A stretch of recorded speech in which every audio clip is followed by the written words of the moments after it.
Hello friends, इस video में जानेंगे फ्रांसीसी क्रांति के 7th पार्ट को, जिसमें देखेंगे कि कैसे गणतंत्र के बाद आतंक राज शुरू हुआ।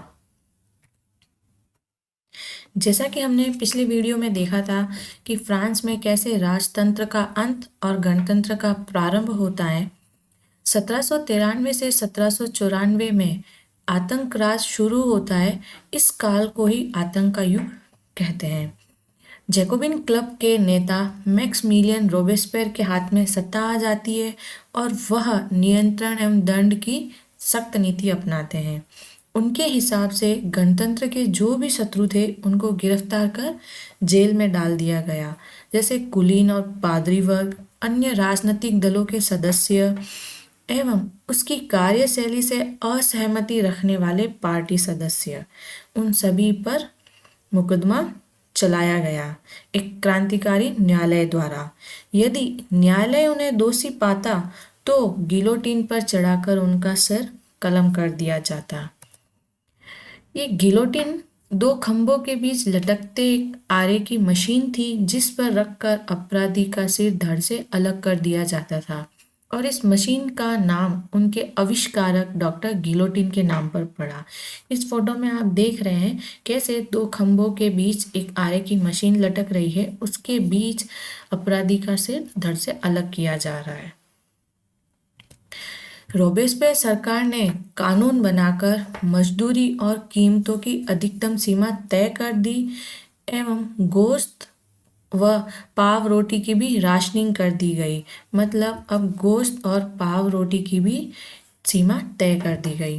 किसानों को अपना अनाज सरकार द्वारा तय कीमत पर बेचने के लिए बाध्य किया गया तथा सभी नागरिकों के लिए साबुत गेहूं से बनी और बराबरी का प्रतीक माने जाने वाली समता रोटी खाना अनिवार्य कर दिया गया।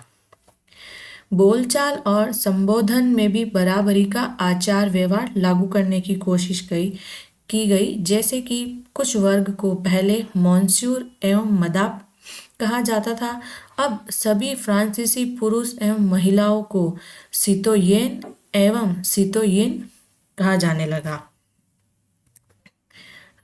चर्च पर भी कार्रवाई की गई और वहां के भवन को दफ्तरों में बदल दिया गया। रोबेस्पियर ने अपनी नीतियों को इतनी सख्ती से लागू किया कि उसके समर्थक भी उन शक्तियों से परेशान होकर त्राही त्राही करने लगे। अंत में जुलाई 1794 में न्यायालय द्वारा उसे दोषी ठहराया गया और अगले ही दिन गिलोटिन पर चढ़ा दिया गया।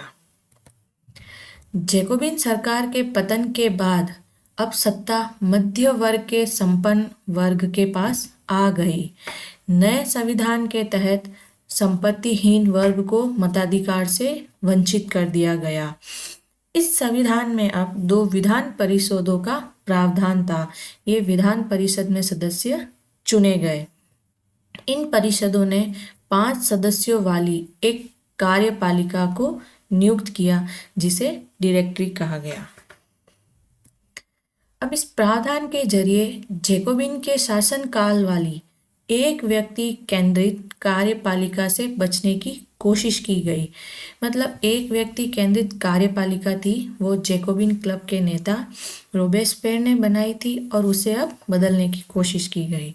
लेकिन अक्सर डायरेक्टरों का झगड़ा विधान परिषदों से होता और परिषद उन्हें बर्खास्त करने की चेष्टा करती।